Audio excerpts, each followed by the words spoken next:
Super, alors je vais redire quelques mots de présentation du Shift Project et de ISTER, rapidement. Le Shift, c'est un think tank qui vise à éclairer et influencer le débat sur la transition énergétique en Europe. L'idée, c'est qu'on va essayer de travailler avec le maximum d'acteurs possibles et de faire des propositions sur la façon dont on juge, enfin, il nous semble pertinent qu'on peut décarboner le secteur en question. Je dis tous les secteurs,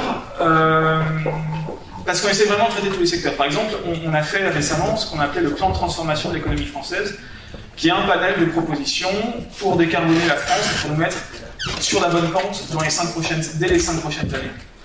Et on traite notamment, alors non seulement les gros secteurs d'émission, comme l'industrie, le transport, le bâtiment, la nourriture, mais aussi des secteurs qui sont plus rarement traités, comme l'administration publique, la culture ou la santé.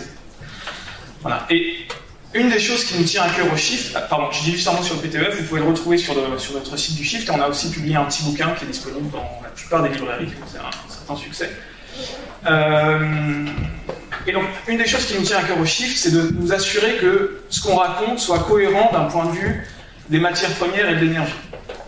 C'est-à-dire qu'on va compter des mètres carrés, des tonnes, des joules, et on va faire attention à ce que si on dit on veut faire telle trajectoire, eh ben, il y ait en effet assez de matières premières, assez d'énergie pour nous permettre de suivre cette trajectoire et que les impacts ne soient pas trop élevés. C'est dans cette optique-là qu'on a commencé à collaborer avec l'Institut des sciences de la Terre à Grenoble, qui est un labo de géologie dans lequel je suis en thèse depuis 2 ans là. Et on est dans une équipe avec Olivier Vidal, qui est géologue, pour essayer de modéliser les interactions entre matières premières, énergie, changement climatique, dans différentes régions du monde, de 1900 à aujourd'hui, pour être sûr que notre modèle soit capable de reproduire les données historiques et dans le futur. Alors, un mot sur le contexte général dans lequel on se place pour le modèle, et après dans la suite de la présentation, je vais très peu parler du modèle pour présenter plutôt des généralités sur les matières premières et sur ce qu'on peut en dire, avoir une vision prospective sur le futur. Le contexte, vous le connaissez très bien, c'est celui de ce qui a été appelé ici dans cet article la grande accélération, où tous les indicateurs montent au plafond. Alors là, c'est l'échelle de 1750 à aujourd'hui. Si on voit à l'échelle des 10 000 dernières années, c'est littéralement un mur à la fois sur la population, la quantité d'énergie qu'on consomme, le PIB, les matières premières. La question qu'on se pose, une fois qu'on sait qu'on est dans un monde fini, c'est si ces indicateurs ne peuvent pas, par définition, continuer à monter au plafond pour toujours, comment va se gérer la transition vers un régime soit stationnaire, soit en décroissance?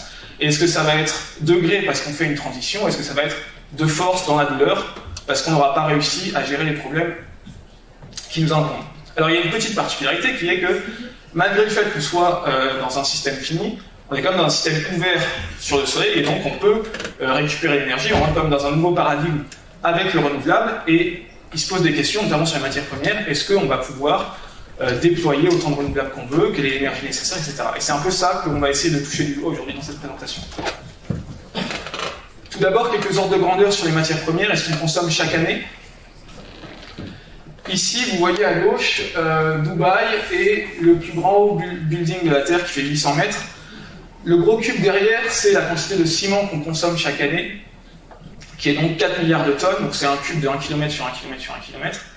Au niveau de l'acier, on est à 2 milliards de tonnes, et au niveau du sable et des gravats nécessaires à faire le béton à partir du ciment, on est à 170 millions de mètres cubes, à 260 millions de tonnes. Ça, c'est pour les matériaux structurels, sans lesquels on ne fait rien. Sans lesquels on ne fait rien dans les systèmes actuels, parce qu'on peut faire d'autres types de construction. Mais c'est là-dessus que nos sociétés sont bâties. C'est intéressant de voir aussi la dynamique de ces différentes consommations. Et on est de l'ordre de 6 à 7% de croissance par an. Ok, je présente juste ça, et je reviens en arrière. Pour l'acier et pour le ciment. Ça veut dire, ici on était à 0 en 1900, et on monte au chiffre que vous avez vu précédemment. 7% par an, ça veut dire que tous les 10 ans, on double. Quand on sait l'intensité carbone de la production d'acier et de ciment, on voit que juste du point de vue du changement climatique, on ne peut pas prendre en compte les autres impacts sur la biodiversité, d'un point de vue géologique, bah, c'est juste pas soutenable. Après, il y a aussi tout un tas d'autres métaux qu'on utilise, dans des plus petites quantités classées.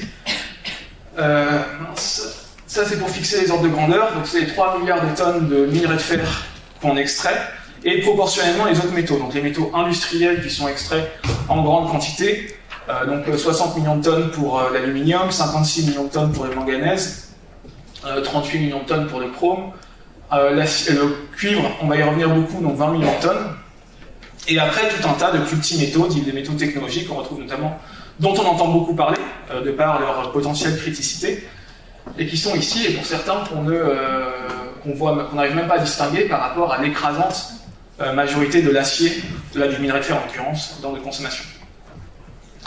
Ce qui est intéressant, c'est que tous ces petits métaux-là, ils ont aussi des croissances très importantes, et encore plus importantes que notre consommation de matériaux structurels, qui sont ici. Donc ça, c'est, on voit dans un smartphone qu'on utilise une grande partie de la table de Mendeleïev, et qu'on a des usages de plus en plus complexes, qui du coup nous posent des problèmes pour recycler, etc. Et on utilise des métaux vraiment partout maintenant. Avec des croissances de ces petits métaux de l'ordre de 10%. Donc là, vous voyez certaines terres rares, et puis le lithium, de 1900 à 2020, avec des booms de consommation. Dans ce contexte-là, on doit faire la transition énergétique. On sait que la transition énergétique, ça consiste à remplacer une infrastructure fossile qui est encore fonctionnelle, donc qui n'arrive pas en fin de vie, par une nouvelle infrastructure qui est en plus plus intense en matières premières. Donc ça va faire forcément un boom dans la consommation de matières premières.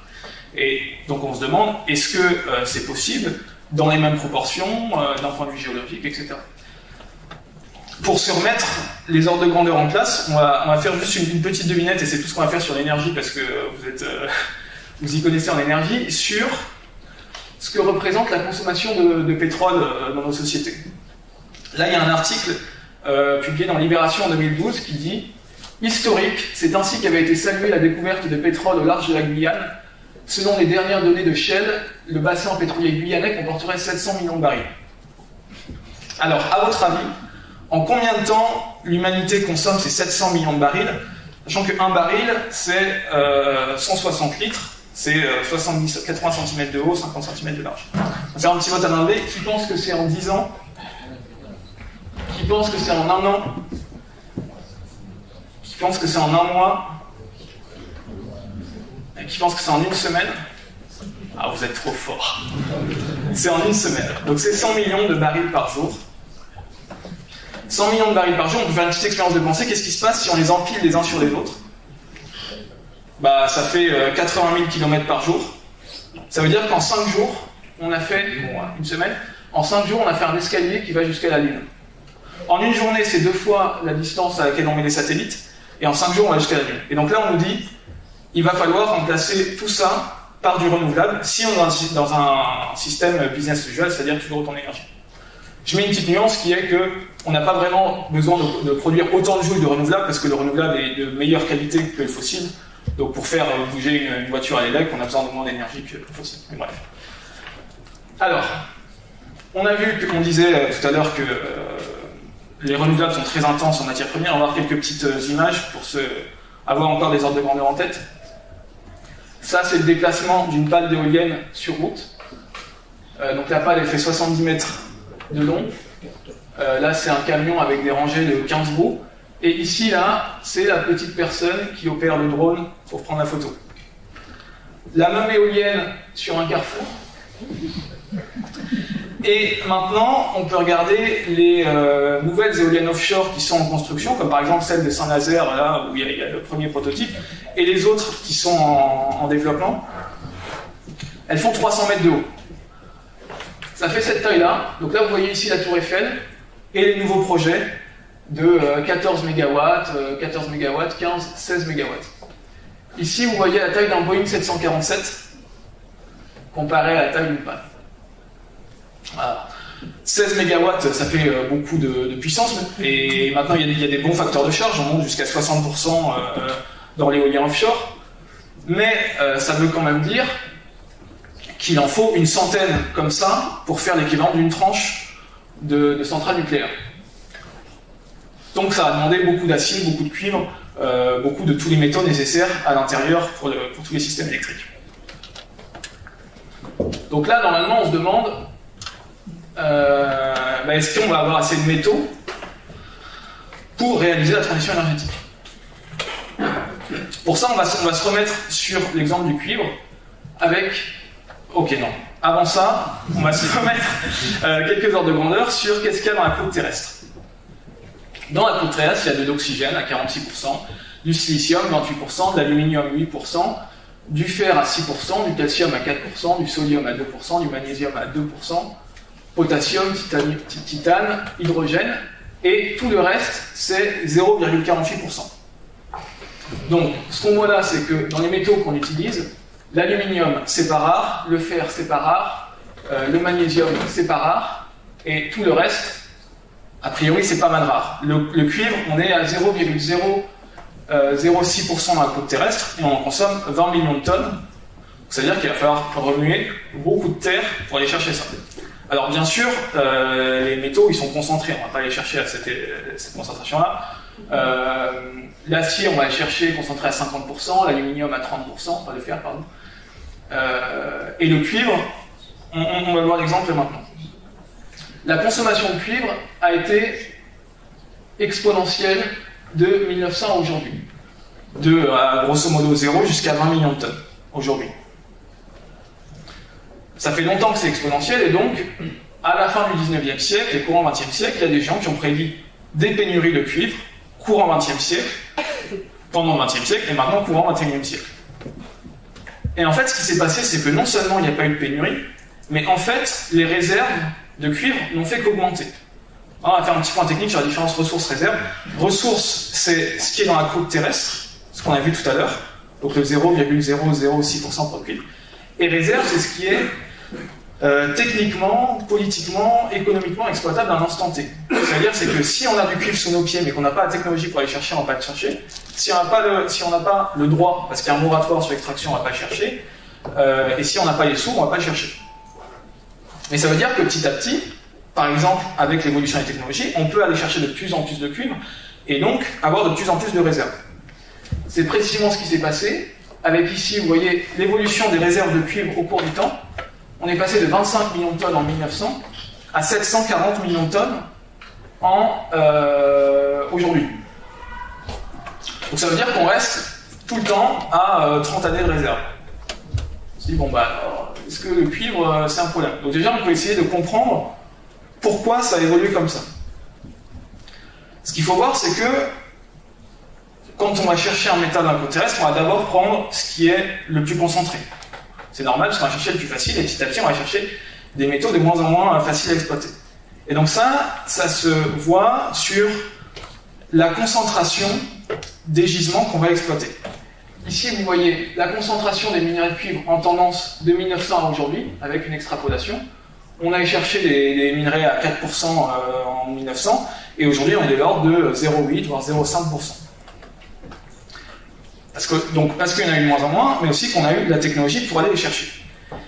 Et ce qui se passe, c'est que la répartition dans la croûte terrestre n'est pas linéaire. C'est-à-dire qu'il y a très peu de gisements, mettons à 10% qu'on a cherché en 1850, et après, il y a beaucoup plus de gisements à 1% et encore beaucoup plus de gisements à 0,1%. Voilà, parce que ça suit une gaussienne comme ça. Donc là, on dit, bon, bah alors si on peut aller chercher des minerais de moins en moins concentrés, ça veut dire que on y a accès, donc si ça se trouve, c'est pas tellement un problème. Pour répondre à la question est-ce que c'est un problème ou pas, on va reprendre le prisme de l'énergie et essayer de déceler les dynamiques qui se passent sur l'énergie et le prix des métaux. Ce qu'on observe pour tous les métaux, c'est qu'il y a une relation linéaire entre prix des métaux et leur dilution. Ici, vous voyez le prix de différents métaux, leur dilution, c'est une loi log-log parce que les dilutions changent énormément. Par exemple, l'or, on va chercher à 1 gramme par tonne, alors que l'acier, on va chercher à 0,5 grammes par gramme. Et donc, c'est les différents groupes de métaux que vous voyez en gris ici. Donc ça suit une loi log-log. Et ici, c'est l'énergie en mégajoules par kilo, fonction pareille de la dilution. Et donc, bah voilà, plus ça suit cette loi, plus c'est dilué, plus il faut d'énergie. C'est logique. On a vu avant que les minerais de cuivre, leur concentration a diminué. Donc on va se dire, donc il a fallu, d'après cette loi-là, si on est passé de la gauche vers la droite en abscisse, ça veut dire qu'on a augmenté. Alors on n'a pas les données d'énergie nécessaires pour extraire le cuivre, mais on peut regarder ce qui s'est passé sur le prix, comme on dit que le prix est proportionnel à l'énergie. Alors, ça c'est la concentration, et ça c'est le prix du cuivre en US dollars par tonne de 1900 aujourd'hui. Alors, tous les oui, vous voyez, là c'est la spéculation, ça on n'y peut rien. Ce qui est important, c'est de voir la tendance. Et ce qui se passe, c'est que la tendance, elle n'est pas du tout à la hausse comme on aurait pu le prévoir. Elle est carrément à la baisse. Bon, carrément, moi je trouve que ça fait carrément, peut-être que vous direz peut-être pas, mais en tout cas c'est pas à la hausse. Et donc la question qui se pose, c'est qu'est-ce que ça va être dans le futur? Est-ce que ça va continuer à monter? Est-ce que ça va continuer à diminuer? Pour répondre à cette question, on va repasser sur l'énergie.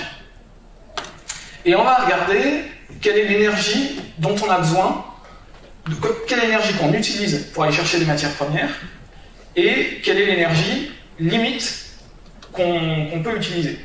C'est-à-dire si jamais on était performant au maximum. On va définir une énergie limite qui va être en partie. Alors, il y a trois composantes. La première, c'est l'énergie extraction et broyage, qui va être une loi en 1 sur C. Donc ça, c'est pas une vraie limite thermodynamique, mais c'est une limite pratique. C'est-à-dire que plus c'est dilué, plus il nous faut d'énergie. Et une fois qu'on a broyé cette roche, on va avoir une deuxième composante qui est de séparer le minerai de la roche. Donc ça, c'est une entropie de mélange. Et après, séparer le métal du minerai, c'est une énergie libre de formation. Et ici, on revient sur notre courbe prix euro. On va dire que le bleu, là, c'est la limite qu'on modélise, qui dépend de la concentration. Ça, les deux premières composantes, c'est constante. La troisième, ça dépend de la concentration. Et donc, en fait, ce qui se passe, c'est que ça augmente avec le temps à mesure qu'on exploite des gisements de moins bonne qualité. Et donc, quand on était en 1900, on avait un vivier d'amélioration technologique extraordinaire, parce qu'on avait des technos très peu efficaces. On avait tout ce gap-là. Et donc, on a pu diminuer l'énergie à 1% par an, 2% par an, jusqu'à arriver ici. Et en fait, ce qui se passe, c'est que désormais, on a des technos, des machines absolument colossales, très efficaces pour aller extraire de matières premières. Et donc, on a des gisements d'économie d'énergie, d'efficacité énergétique qui sont très, très limités. Et donc, même si on augmente, on va pouvoir se rapprocher asymptotiquement de cette courbe bleue, mais on ne va pas diminuer jusqu'ici, parce qu'il nous faudra toujours extraire la roche et la broyer. Donc ça veut dire que dans le futur, la question elle se pose pas tant d'un point de vue de la quantité de matières premières dans le sol, parce qu'on a vu précédemment qu'en fait le cuivre, si on a l'énergie pour aller le chercher, on ira le chercher, et qu'on veut y mettre les sous, mais elle se pose plus d'une question, est-ce qu'on a l'énergie disponible pour aller chercher? Est-ce qu'on a envie de dépenser autant d'énergie là-dedans? Est-ce qu'on a la capacité d'investissement pour aller chercher? Et probablement surtout, est-ce qu'on a envie d'assumer tous les impacts environnementaux qui sont associés à notre consommation de matières premières? Pour éliminer les impacts, on va voir un peu le gigantisme des infrastructures de production de matières premières. Ici, vous voyez la mine de Chuquicamata, au Chili, qui est la plus grosse mine à ciel ouvert de cuivre du monde. Alors, bon, là, on n'a pas vraiment de quoi se mettre à l'échelle, donc on ne se rend pas tellement compte de ce que ça fait. Mais ça fait 3 km par 2 km, 1 km de fond. Et, alors, ici, il y a quelque part, on doit pouvoir voir un camion. Ici, voilà, on voit un camion. On va zoomer dessus. Le camion, il est là. Et maintenant, on va regarder la taille du camion à échelle humaine. C'est un machin comme ça, avec ici, là, un humain. Et là, bah, voilà, un camion absolument colossal pour le transporter. Encore une fois, qu'on ne distingue même pas ici pour mettre à l'échelle. Ces camions-là, les pneus, un pneu, ça coûte 50 000 €. Il y a un moment, il y a eu une crise de l'approvisionnement en pneus, c'est monté au-dessus de 100 000 €, il y en a 6 par camion, ça fait entre 300 et 600 000 € juste pour changer les pneus. À tel point que du coup, il y a des études dans les mines pour étudier le meilleur revêtement possible pour économiser le nombre de fois où on change les pneus dans la vie du camion. Alors, maintenant on va essayer de mettre à l'échelle sur une autre mine, parce que j'ai pas réussi à trouver combien la quantité de cuivre qui a été produite dans l'histoire de cette mine. Je crois que c'est 20 millions de tonnes, mais j'avais aussi vu plus. Alors on va regarder la mine de... Ah oui, bah, ça c'est notre petit être humain à côté.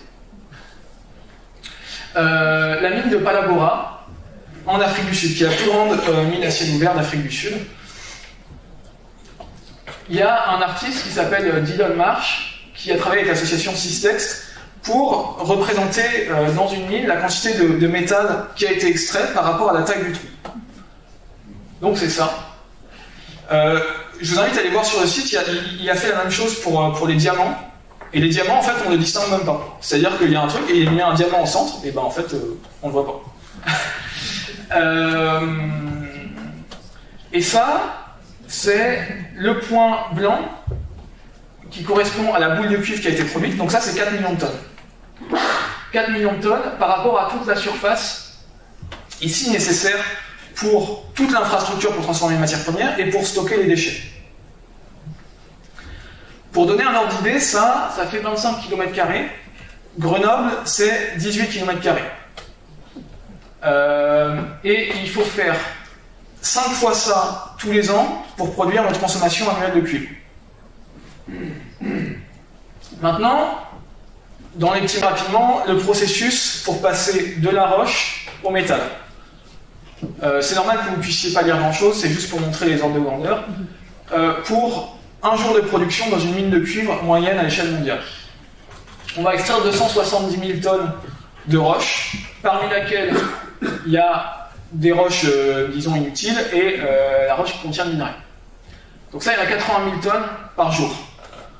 Pour la traiter, on utilise 114 000 tonnes d'eau, et à la fin, on fait ce petit point-là ici de cuivre, donc 1700 tonnes. Ça veut dire que tous les jours, à la fin, ça et ça, tout ce qui n'a pas du cuivre dedans, ça se mélange et ça fait des boues toxiques, parce qu'en fait, dans les mines, il n'y a pas juste du cuivre, il y a tout plein d'autres métaux, des coproductions, et dont des métaux toxiques dedans, à la fois parce qu'ils sont contenus dans la roche, et à la fois parce qu'on a besoin de certains acides pour les extraire. Et donc à la fin, ça fait des boues ultra toxiques, qui devraient être stockées parce qu'elles ne sont jamais traitées. Alors il y a 3 options, c'est soit on les jette dans les rivières, ce qui s'est énormément fait dans le passé, ce qui se fait encore beaucoup, et ça détruit tout sur son passage, soit on les jette dans l'océan, idem, soit on les stocke, qui est un peu le statu quo, ce qui se passe beaucoup. On va regarder ce que ça représente actuellement, la quantité de boue stockée dans le monde, de ces boues toxiques stockées, parce qu'elles ont servi à produire nos métaux. Ça c'est Manhattan, et ça c'est les boues qui sont stockées dans des barrages, quelque part sur Terre, pour assurer notre consommation. Donc c'est 280 milliards de tonnes, et un cube de 6 km par 6 km par 6 km. Donc là, on va voir World Trade Center 1, la nouvelle. Bon, voilà, c'est absolument rien à côté. Et chaque année, on ajoute 12 km3. On peut essayer de mettre à l'échelle d'une personne, donc on divise par 7 milliards, et ça fait que chaque personne, en moyenne sur Terre, a une piscine de boue de 30 m3 stockée quelque part sur Terre. Et que dans cette piscine, on rajoute chaque année 2 m3. Tout ça pour assurer nos modes de vie, sachant que l'immense majorité des gens sur Terre est pauvre, voire très pauvre, et que donc, nous, on consomme en fait beaucoup plus et on a une empreinte bien plus grande que ça. Ces boues, elles sont stockées et elles sont souvent pas très bien entretenues parce qu'en fait, il n'y a pas les sous, ça n'intéresse pas les industriels de bien s'occuper de ça. Il n'y a pas de législation, en fait, c'est du business où on minimise les coûts. Et il y a très régulièrement des accidents. Ici, vous voyez, au cours du temps, les accidents de barrage, c'est-à-dire les ruptures de digues, de ces digues toxiques. Ça, c'est le nombre de ruptures par décennie. Et en bleu foncé, ici, c'est les ruptures dites très sérieuses. Et donc, on prévoit que, donc c'est une étude un peu plus vieille, qu'entre 2015 et 2024, il y aurait 18 ruptures de digues de ce type. Vous pouvez voir, il y en a eu une en 2019, là, enfin il y en a tous les ans. Il y en a une majeure en 2019 au Brésil, où il y a 12 millions de mètres cubes de boue toxique qui ont été déversés, et ça a fait 115 morts, 200 disparus. Alors, c'est pas pour faire du catastrophisme de dire il faut plus extraire des métaux, parce que c'est pas parce qu'il y a eu des accidents qu'on peut pas mieux traiter, etc. C'est juste pour voir en face ces impacts, sachant qu'il n'y a pas que ça comme impact, il y a aussi plein d'impacts humains avec des personnes qu'on déplace, ça crée des conflits armés, ça crée, ici il y a une petite infographie créée par Systex, j'imagine que malheureusement vous ne pouvez pas lire, mais qui montre sur un site mini-industriel tous les impacts qui y sont associés, avec la contamination du milieu de vie, trafic et délinquance, acidification des terres, maladies professionnelles, pollution de l'air, etc. etc. Et sachant, je vous invite à regarder les travaux de l'association Systex, c'est pas une image qui est catastrophiste en disant on a trouvé l'exemple, ils ont des exemples à l'appel et à l'appel et à l'appel de tous les impacts humains et environnementaux qui sont liés à notre exploitation minière. En plus de ça, dans les autres limites, j'ai pas parlé de tous les risques d'approvisionnement géopolitique, parce que j'ai dit que d'un point de vue géologique, c'est possible d'aller chercher. D'un point de vue énergétique, c'est possiblement possible. Voilà. Par contre, ça ne veut pas dire qu'il ne va pas y avoir des contraintes, notamment par exemple sur les petits métaux, parce que tout le monde va en vouloir d'un coup et qu'on n'a pas l'infrastructure nécessaire pour les produire. Donc notre dépendance est aussi un risque géopolitique. Donc la question qu'on se pose à la fin, et là on va rejoindre ce qui est dit par Negawatt, ce qui est dit par le chiffre, ce qui est dit par en fait beaucoup d'entre vous aussi j'imagine, c'est la question de l'utilité, de la sobriété. Et la question ne va pas être tellement est-ce que c'est possible de le faire, est-ce que c'est possible d'aller extraire tout ce cuivre de la Terre, mais plutôt est-ce qu'on en a besoin? Parce qu'en fait, même si on montre une trajectoire où c'est possible, par exemple de faire du renouvelable en investissant à fond et en extrayant les matières premières qui vont bien, etc., ça nous met dans un risque qu'on n'y arrive pas. Et en plus, on sait que chaque tonne de CO2 émise compte, donc il n'y a aucune raison d'aller produire des trucs inutiles pour, juste parce que c'est possible. Donc on a intérêt à faire un maximum de sobriété d'un point de vue énergétique, émissions de gaz à effet de serre, et aussi métaux. Et que donc ça va être... Si admettons qu'on réussisse la transition énergétique, ça va être la porte ouverte à toutes les nouvelles technologies qui sont absolument inutiles et qui contribuent à détruire systématiquement la vie sur Terre pour pas grand chose. Alors ici vous voyez en vert pour donner un ordre d'idée de est-ce qu'on a vraiment envie de faire ça, la quantité de biomasse sur Terre, 1000 milliards de tonnes, et en gris là la quantité de matière artificialisée produite par l'humain actuellement en stock. Donc là, en 2020, on vient d'atteindre l'équilibre entre toute la quantité de biomasse et l'ensemble et les gros cubes de béton, ciment, sable qu'on a produit, qu'on a vu dans la première slide. Et que si on continue, alors là c'est juste un fit exponentiel, c'est peut-être, je ne sais pas ce que ça vaut cette infographie, mais ils disent que ça pourrait être multiplié par 3. Donc est-ce qu'on a envie d'avoir 3 fois plus de béton que d'êtres vivants sur Terre en 2050 ? Moi j'en suis pas sûr. Et je vais finir sur une photo pour montrer un peu que la sobriété, ça fait pas forcément mal. Moi, j'ai eu ma prise de conscience écologique avant d'avoir l'âge d'avoir une voiture, et donc j'ai jamais acheté de voiture. Et pour moi, mon mode de transport par défaut, c'est le vélo, et ça ne me viendrait pas à l'idée d'utiliser autre chose, parce que j'habite en ville, etc., avec toutes les pincettes qu'il faut mettre dessus. Et j'ai toujours vécu dans la peur de me faire écraser, et dans le fait de me dire mais pourquoi il y a autant de voitures, et à trouver normal que l'espace public soit occupé par les voitures. Donc ça c'est une photo de la rue de Rivoli à Paris, avant la nouvelle piste cyclable, et maintenant.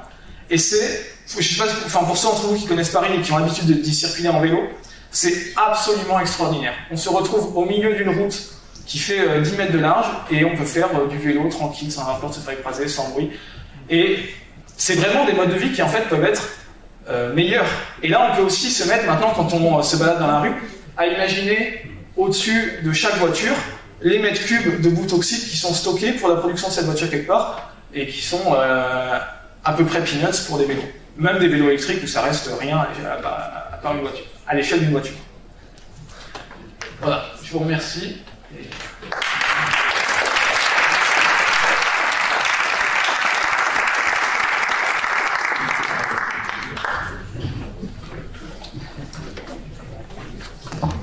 Alors vous êtes habitués, une petite séance de questions. Alors par contre, on va essayer de soit vous parler très fort, soit vous faites une question courte pour que je puisse la reformuler.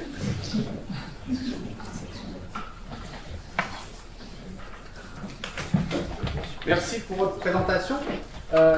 On comprend bien que là, le sujet il est orienté sur le minerai de cuivre, qui va poser des problèmes si on développe trop électrique.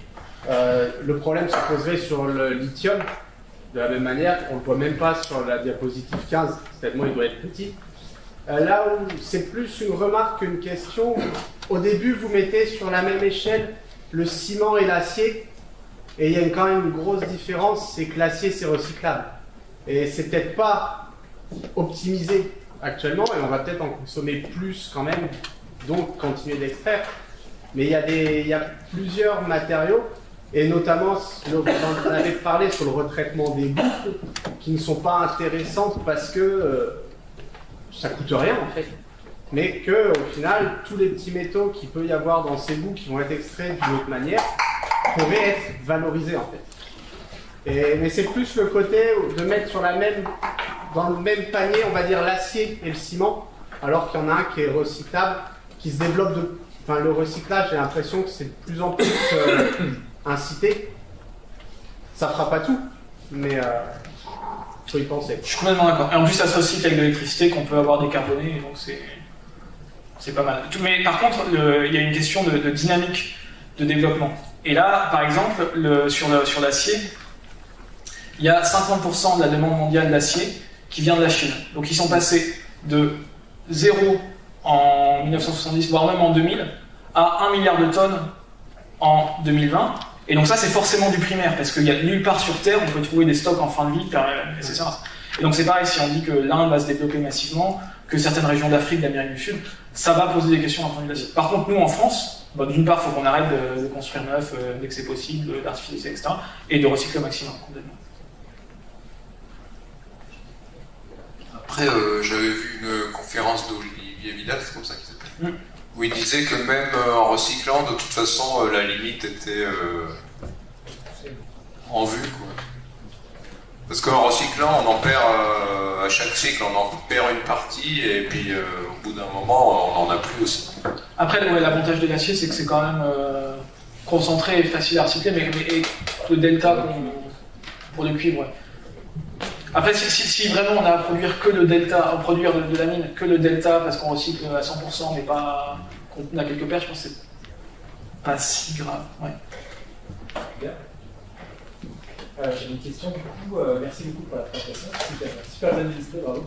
Et ma question, c'est du coup la question qui a été posée, c'était finalement, est-ce qu'on sait faire une transition avec ces contraintes-là, à la fois la contrainte carbone, à la fois les contraintes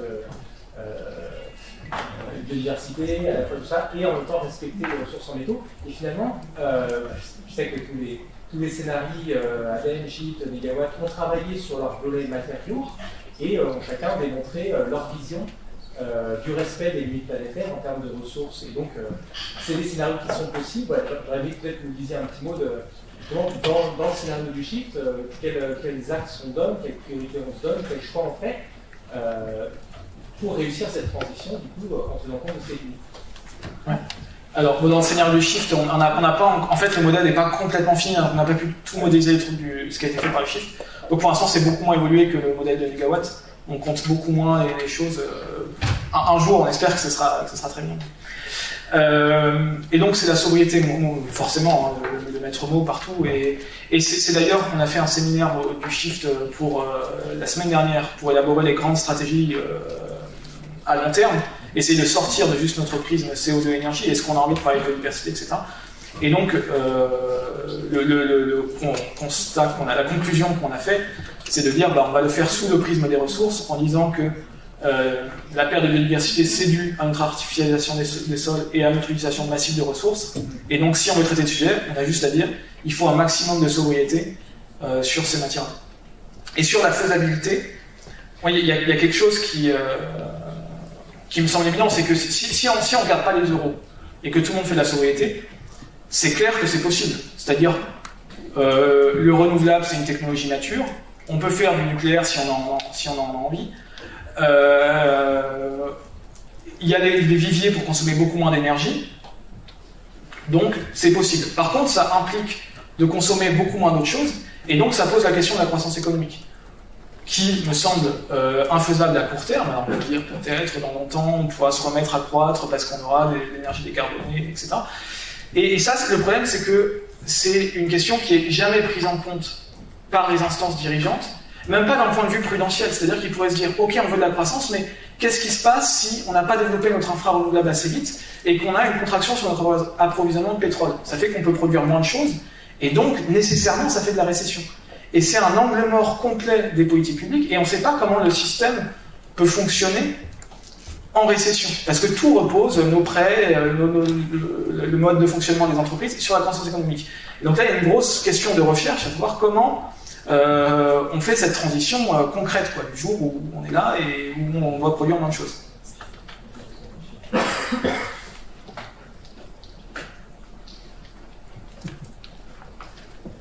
Merci pour l'audience.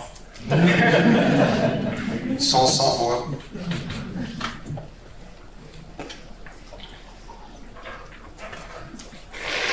Il se pose quand même la question des technos qui sont de plus en plus complexes et donc des matériaux qui sont de plus en plus imbriqués les uns dans les autres, et du recyclage de ces matériaux qui sont difficiles puisqu'on va récupérer peanuts dans chaque chose. Donc ça demande quand même une énergie colossale à dépenser pour pouvoir récupérer ce peanuts de choses. Donc comment on va faire ça en fait? Est-ce qu'on ne devrait pas d'abord se poser la question de la revalorisation des matériaux avant de construire? Complètement, ouais. Et mais je pense que ça peut être ça peut rentrer dans le package sobriété. C'est-à-dire c'est aussi sobriété à la conception et éco-conception en fait, et réfléchir dès la production de quelque chose. En fait, qu'est-ce qui se passe quand déjà, est-ce que c'est utile? Si on juge que c'est utile, comment il est composé et comment on peut le recycler en fin de vie. Et du coup, la question c'est comment on oblige les industriels à penser à la fin de vie de leurs objets avant de la construction. Ouais. Peut-être que les obliger à s'en charger eux-mêmes, parce qu'à partir du moment où ils s'en chargent eux-mêmes, ils vont tout faire pour que ce soit possible et économiquement rentable. Le souci, c'est qu'on n'y arrive déjà même pas avec McDonald's qui recyclent leur papier dans le sandwich. Mais là, on revient à ce qui a été dit tout à l'heure sur les forces de lobbying, quoi. Vous êtes 15 à mégawatts, nous au shift on est 20, alors on a plein de shifters, il y a quasiment 10 000 shifters. 15 000, wow. Mais bon, c'est rien par rapport à la force de lobbying des industriels et le pantouflage et le rétro-pantouflage. Non, mais bien sûr, c'est des forces qui doivent se mettre en adéquation, mais comment ça va se faire, quoi, et dans quel temps? Il y a quand même des signaux qui sont positifs de ce point de vue-là, quand même. C'est-à-dire qu'à l'échelle européenne, notamment, il y a une directive sur le recyclage, le réemploi, le rallongement de la durée de vie des matériaux, qui est passé et qui donne des échéanciers pour que les industriels soient obligés de garder des pièces de réparation pendant 10 ans après la vente du dernier objet d'une série. Donc ça veut dire que quand on achète un produit électroménager aujourd'hui ou dans le futur proche, il sera réparable pendant 10 ans, les industriels seront obligés d'avoir les pièces. Donc ça c'est quand même un élément important. Et là il faut dire merci à l'Europe quand même. On a tendance à taper sur l'Europe des fois. Là franchement il y a eu une vraie action forte sur le sujet. Je pense que vous le savez. Après, c'est le mouvement global, quoi, parce que les industriels, ok, mais les industriels, ils fabriquent ce que les clients demandent. Donc tout le monde est responsable, en fait. Moi, je pensais ici au panneau solaire de petites couches, parce qu'en fait, le panneau solaire de base, c'est juste une couche de silicium, et le silicium, ça peut le faire. Mais plus on va dans les technologies, plus on va dans les rendements, par exemple, des panneaux solaires, plus on met de la couche, et qui dit qu'il faut qu'on récupère chaque couche après. Donc, en fait, aller au renouvelable implique qu'on devra adopter des solutions de recyclage très très approfondies. Et donc, comment on va y aller, en fait? Vers du low-tech.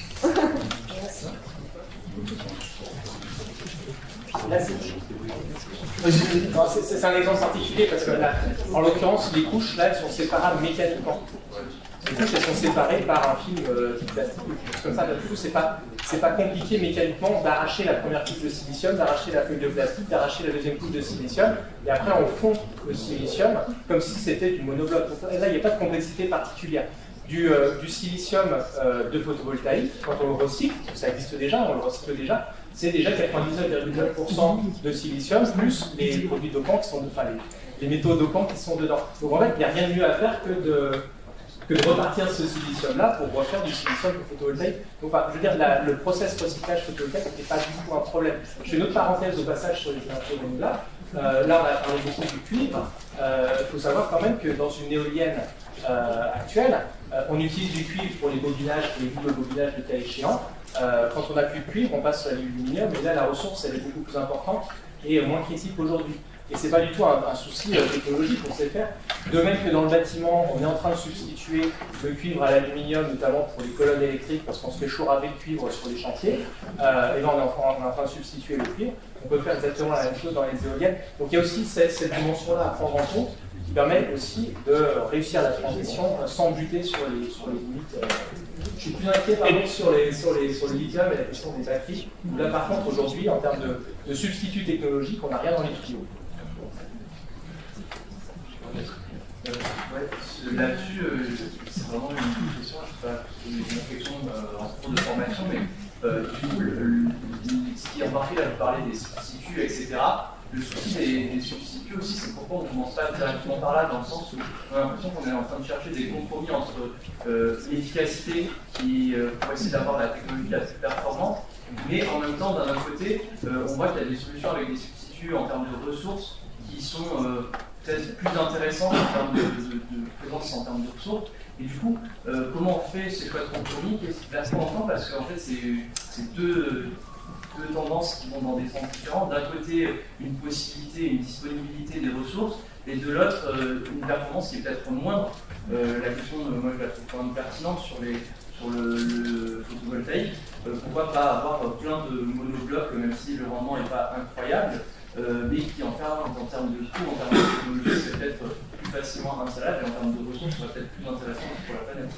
Il y a des questions de normes encore là-dessus, mais je crois que sur les technologies, il y a vraiment une question de marché, et les industriels investissent sous la contrainte quand ils voient les échéances arriver, et donc les technos arrivent sur le marché petit à petit à mesure qu'elles sont développées. Il y a un exemple sur les batteries, qui est le cobalt, qui est extrêmement critique, bien plus que le lithium. Et donc il y a encore 10 ans de ça, on faisait des RMC 333, donc ça veut dire un tiers de cobalt dans la cathode. Puis on est passé à 622, donc plus que 20%, puis 811, donc 10%, et maintenant on est sur les technos à 0,5% de cobalt. Non, 0,5%, merci, je préfère une division. Mais ça c'est fait sous la contrainte, quoi. Donc, mais c'est vrai que si jamais il y a des technologies qui sont viables et juste ça coûte un peu plus cher, bah là c'est carrément des normes à passer pour être sûr que les industriels fassent comme il faut, quoi. Et il y a une question de le passer pour tous les industriels en même temps. Parce qu'en fait, un industriel tout seul, s'il le fait et que ça lui coûte 10% en plus, bah, il ne le fait pas parce que sinon il met la clé sous la porte. Donc c'est là où il faut aussi aller parler à tout le monde et convaincre les industriels que individuellement, collectivement, ils ont intérêt à le faire, et que donc, ensemble, avec les associations, bah, tout le monde va voir les politiques et dit, bon bah voilà, on est d'accord pour ça, donc on passe à cette technologie.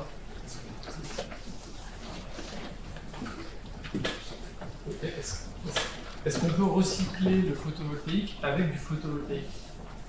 Avec quelle énergie on recycle le photovoltaïque? Est-ce que c'est avec de l'énergie pétrole ou est-ce que c'est avec autre chose? Moi je ne maîtrise pas, vas-y. Ouais, en fait, ça dépend. Aujourd'hui, il y a deux filières de photovoltaïque. On parle de la fonte du cristal de silicium, ou de la refonte. Parce que en fait, le recyclage, c'est pas un sujet pour l'instant, parce que tous les panneaux qui ont été posés sont encore en durée de vie, donc il n'y a pas de sujet de recyclage massif. Mais ça existe dans le laboratoire. Et du coup, il y a deux filières en Europe. Il y a le photovoltaïque chinois, qui est fondu avec de l'électricité hypercarbonée. Voilà. Et il y a le photovoltaïque européen, qui est fondu avec de l'électricité du nord de l'Europe, donc quasiment 100% renouvelable, c'est essentiellement du barrage hydraulique. Donc c'est pas du photovoltaïque qui fait du photovoltaïque, c'est plutôt l'hydraulique qui fait du photovoltaïque. Mais en fait, quand on achète du photovoltaïque européen, on est sur un silicium qui est déjà hyper décarboné par rapport au photovoltaïque chinois. Donc ça vaut le coup de faire l'effort. Là aussi, il y a un petit surcoût aujourd'hui en tant que maître d'ouvrage, en tant qu'investisseur. Il y a un petit surcoût, mais il vaut largement le coup sur le bilan environnemental. Sur la cellule européenne? Oui, la fonte du silicium est faite dans le nord de l'Europe. Je crois que c'est 10-20% du marché, il faudrait vérifier. Bruno. Ouais. Alors là, on parle de choses faciles à recycler. Pour le coup, même si on se connaît pas bien, je suis collègue au Shift avec l'intervenant. Moi, je travaille sur la partie numérique, le Shift Prolect. Quand on parle de recyclage dans le numérique et dans un smartphone, par exemple, il faut imaginer ce que représente le boulot de recycler de l'électronique ou même de la LED, ce que fait Recyline, par exemple, Pour l'instant, ils ne savent pas par quel bout le prendre. Vous imaginez que vous prenez une baguette de pain et vous devez séparer l'eau, la farine, la levure et la pincée de sel. Ça, c'est le boulot que doit faire Ressilum quand il récupère des luminaires LED. Donc là, on ne parle plus du tout de la même chose, et ce qui est montré quand on parlait de sobriété numérique tout à l'heure, de sobriété tout à l'heure, on en parle aussi en sobriété numérique. Dans le numérique, le meilleur moyen pour essayer d'éviter les contraintes de recyclage sur un téléphone, c'est d'augmenter sa durée de vie de 3 ans à 6 ans. Et notamment, les smartphones font partie des appareils sur lesquels il y a des continuités de gamme qui sont imposées, donc avec des pièces de rechange. Il y a au moins un fabricant qui s'est engagé à le faire lui volontairement. Son téléphone il est moche, il coûte un peu plus cher. En attendant, il est censé durer 10 ans. Il a peut-être des concurrents aujourd'hui, donc je ne vais pas faire de la pub pour l'un ou pour l'autre. Mais la question est vraiment de savoir sur l'électronique ce qu'on fait. Et derrière les cellules photovoltaïques, il y a de l'électronique. Derrière une éolienne, il y a de l'électronique. Et dans une smart grid, il y a beaucoup d'électronique, beaucoup de serveurs. Et ce qui pèse le plus lourd en ressources sur un smartphone, c'est la fabrication. Et c'est 80% des ressources sur la durée de vie complète du smartphone. Sachant qu'à la fin, on ne consomme pas beaucoup de ressources pour recycler, même si c'est super dur à chiffrer, et surtout parce qu'on ne sait pas comment on va se débrouiller avec tous ces déchets.